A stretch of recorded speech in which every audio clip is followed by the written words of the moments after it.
Dalam bab 7 ini kita akan membahas tentang Pancasila sebagai dasar nilai pengembangan ilmu. Yang pertama ada hakikat ilmu pengetahuan, yang mana memuat tentang pengertian ilmu dan pengetahuan. Tahukah kalian apakah itu ilmu? Ilmu berasal dari bahasa Arab yaitu alima yang artinya pengetahuan. Dalam Kamus Besar Bahasa Indonesia, ilmu juga berarti pengetahuan. Lalu, apa saja isi pengetahuan ilmu itu? Ada 3 kategori yang terkandung dalam ilmu. Yang pertama hipotesis, yang kedua teori, dan yang ketiga dalil hukum. Yang selanjutnya ada pengetahuan. Secara etimologis, pengetahuan berasal dari bahasa Inggris yaitu knowledge. Sedangkan dalam Kamus Filsafat, pengetahuan dapat diartikan sebagai proses kehidupan yang diketahui secara langsung dari kesadarannya sendiri. Pengetahuan yang dimiliki oleh manusia itu ada 4, yaitu pengetahuan biasa, pengetahuan ilmu, pengetahuan filsafat, dan pengetahuan agama. Kita dapat mengetahui perbedaan antara ilmu dan pengetahuan yang dapat dilihat dari sifat sistematisnya dan cara memperolehnya. Dapat diketahui bahwa ilmu itu merupakan sebuah pengetahuan yang berobjek, bersistem, bermetode, dan bersifat universal. Setiap ilmu pasti adalah pengetahuan, tetapi tidak semua pengetahuan itu adalah ilmu. Selanjutnya, yaitu mengenai nilai Pancasila sebagai pengembangan ilmu pengetahuan dan teknologi. Adapun nilai-nilai Pancasila sebagai pengembangan ilmu pengetahuan dan teknologi yang terkandung dari setiap sila-sila Pancasila tersebut, yaitu yang pertama, nilai ketuhanan sebagai dasar pengembangan ilmu. Pada sila pertama, yaitu ketuhanan yang Maha Esa, sila ini memberikan dasar bahwa iptek tidak hanya memikirkan apa yang ditemukan, apa yang dibuktikan, dan yang diciptakan, tetapi juga harus dipertimbangkan maksud dan akibatnya. Apakah merugikan manusia dan masyarakat, serta alam sekitarnya. Yang kedua, nilai kemanusiaan sebagai dasar pengembangan ilmu. Pada sila kedua, yaitu kemanusiaan yang adil dan beradab, sila ini memberikan dasar-dasar moralis, bahwa manusia dalam mengembangkan iptek haruslah dengan cara-cara yang beradab. Yang ketiga, nilai persatuan sebagai dasar pengembangan ilmu. Pada sila ketiga, yaitu persatuan Indonesia, sila ini mendasari bahwa iptek hendaknya dapat menumbuhkan rasa nasionalisme, rasa kebesaran bangsa, serta rasa keluhuran bangsa sebagai bagian dari umat manusia di dunia. Yang keempat, nilai kerakyatan sebagai dasar pengembangan ilmu.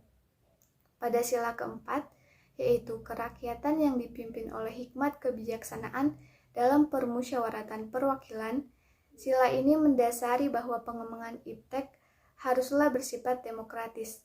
Artinya, ilmuwan memiliki kebebasan untuk mengembangkan iptek, namun juga harus menghormati dan menghargai kebebasan orang lain.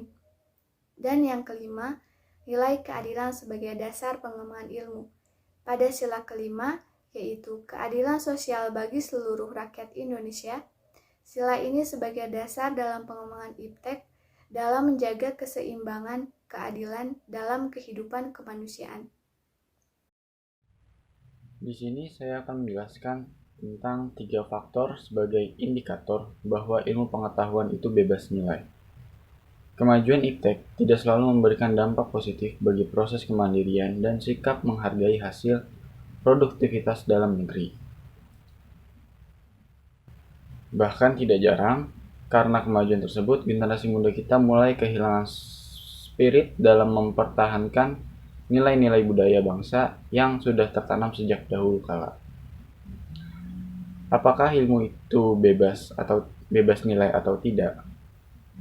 Menurut Surajio, paling tidak ada 3 faktor indikator bahwa ilmu pengetahuan itu bebas nilai. Yang pertama itu, ilmu harus bebas dari pengandaian-pengandaian, yakni bebas dari pengaruh eksternal seperti faktor politis, ideologi, agama, budaya, dan unsur kemasyarakatan lainnya. Yang kedua, perlunya kebebasan usaha ilmiah agar otonomi ilmu pengetahuan terjamin. Kebebasan itu menyangkut kemungkinan yang tersedia dan penentuan diri. Yang terakhir, penelitian ilmiah tidak luput dari pertimbangan etis yang sering dituding menghambat kemajuan ilmu. Karena nilai etis itu sendiri bersifat universal. Menurut sastra Prateja, Pancasila dapat dikatakan sebagai landasan etika pengembangan ilmu pengetahuan dan teknologi dilihat dari 5 poin berikut. Yang pertama, pengembangan ilmu pengetahuan dan teknologi, terlebih yang menyangkut manusia, haruslah selalu menjaga dan menghormati martabat manusia itu sendiri. Misalnya dalam rekayasa genetika. Yang kedua, ilmu pengetahuan dan teknologi haruslah meningkatkan kualitas hidup manusia, baik di masa sekarang maupun di masa yang akan datang. Yang ketiga, pengembangan ilmu pengetahuan dan teknologi hendaknya membantu pemekaran komunitas manusia, baik komunitas lokal, nasional maupun global. Yang keempat, ilmu pengetahuan dan teknologi harus terbuka untuk masyarakat, lebih-lebih yang memiliki dampak langsung kepada kondisi hidup dari masyarakat tersebut. Dan poin yang terakhir atau yang kelima, ilmu pengetahuan dan teknologi hendaknya membantu menciptakan masyarakat yang semakin lebih adil. Assalamualaikum warahmatullahi wabarakatuh. Perkenalkan, nama saya Wanda Yulistira dengan NPM 213403110. Dinamika Pancasila sebagai landasan pengembangan IPTEK. Pancasila sebagai pengembangan ilmu belum dibicarakan secara eksplisit oleh para penyelenggara negara sejak Orde Lama sampai era reformasi. Para penyelenggara negara pada umumnya hanya menyinggung masalah pentingnya keterkaitan antara pengembangan ilmu dan dimensi kemanusiaan. Seminar Nasional tentang Pancasila sebagai pengembangan ilmu 1987 dan Simposium dan Sarasehan Nasional tentang Pancasila sebagai paradigma ilmu pengetahuan dan pembangunan nasional 2006. Namun pada kurun waktu akhir-akhir ini belum ada lagi suatu upaya untuk mengaktualisasikan nilai-nilai Pancasila dalam kaitan dengan pengembangan IPTEK di Indonesia. Tantangan Pancasila sebagai landasan pengembangan IPTEK. Ada beberapa bentuk tantangan terhadap Pancasila sebagai dasar pengembangan IPTEK di Indonesia. Yang pertama, kapitalisme yang sebagai menguasai perekonomian dunia termasuk Indonesia. Akibatnya, ruang bagi penerapan nilai-nilai Pancasila sebagai dasar pengembangan ilmu menjadi terbatas.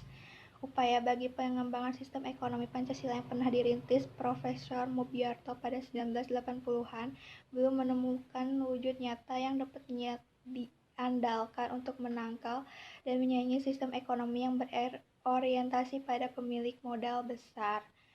Yang kedua, globalisasi yang menyebabkan lemahnya daya saing bangsa Indonesia dalam pengembangan IPTEK sehingga Indonesia lebih berkedudukan sebagai konsumen daripada produsen dibandingkan dengan negara-negara lain. Yang ketiga, Yang keempat, konsumerisme menyebabkan negara Indonesia menjadi pasar bagi produk teknologi negara lain yang lebih maju IPTEK-nya. Pancasila sebagai pengembangan ilmu baru pada taraf wacana yang belum berada pada tingkat aplikasi kebijakan negara. Dan yang terakhir ada pragmatisme yang berorientasi pada 3 ciri yaitu workability atau keberhasilan, satisfaction, kepuasan, dan result, hasil, mewarnai perilaku kehidupan sebagian besar masyarakat Indonesia. Assalamualaikum warahmatullahi wabarakatuh. Sebelumnya, perkenalkan nama saya Kiki Nurhayati dengan nomor MPM 213403524. Di sini saya akan menjelaskan mengenai kaitannya keilmuan jurusan akuntansi dengan nilai Pancasila sebagai landasannya. Akuntansi sebagai ilmu pengetahuan yang juga memiliki profesi adalah sebuah sendi yang sangat penting dalam keberlangsungan sebuah negara, di mana pengelolaan keuangan adalah salah satu kunci utama dalam kemajuan negara. Untuk itu, perlu sebuah tatanan nilai sebagai kode perilaku dalam pengelolaan keuangan negara. Untuk apa hal tersebut? Untuk menghindari perilaku KKN yang menjadi penyakit utama bagi negara berkembang seperti NKRI ini. Artinya bahwa ilmu akuntansi bukan satu-satunya yang diperlukan untuk mengelola keuangan negara, tetapi perlu penguatan kode perilaku yang disebut ilmu akuntansi Pancasila. Internalisasi nilai-nilai Pancasila dalam profesi akuntan akan melahirkan sebuah paradigma akuntansi yang kokoh dalam perilaku KKN. Pada saat ini, Pancasila bertransformasi dengan kode perilaku dalam ilmu akuntansi yang kemudian akan membawa kemajuan NKRI. Pengelolaan keuangan dalam ilmu akuntansi Pancasila akan mewujudkan cita-cita dan tujuan bangsa Indonesia yang telah tercantum dalam pembukaan Undang-Undang Dasar 1945 yang berbunyi, cita-cita bangsa Indonesia adalah perjuangan pergerakan kemerdekaan Indonesia telah sampailah kepada saat yang berbahagia dengan selamat sentosa mengantarkan rakyat Indonesia ke depan pintu gerbang kemerdekaan Indonesia yang merdeka, bersatu, berdaulat, adil, dan makmur. Sedangkan tujuan bangsa Indonesia adalah membentuk sebuah pemerintahan NKRI yang melindungi segenap bangsa Indonesia dan seluruh tumpah darah Indonesia, serta memajukan kesejahteraan umum, beserta mencerdaskan kehidupan bangsa, serta ikut berperan aktif dalam melaksanakan ketertiban dunia yang berdasarkan kemerdekaan, perdamaian abadi, dan keadilan sosial. Hingga akhirnya paradigma ilmu akuntansi Pancasila mampu menjawab kegelisahan Soekarno pada saat itu, di mana hal tersebut bisa membentuk pola tingkah laku pengelolaan keuangan yang nasionalis dengan mengedepankan kepentingan kemajuan NKRI dibanding dengan kepentingan pribadi. Nah, hal tersebut bisa mengalokasikan keuangan negara untuk memajukan negara kita ini, yaitu Negara Kesatuan Republik Indonesia. Mungkin sekian dari saya. Terima kasih.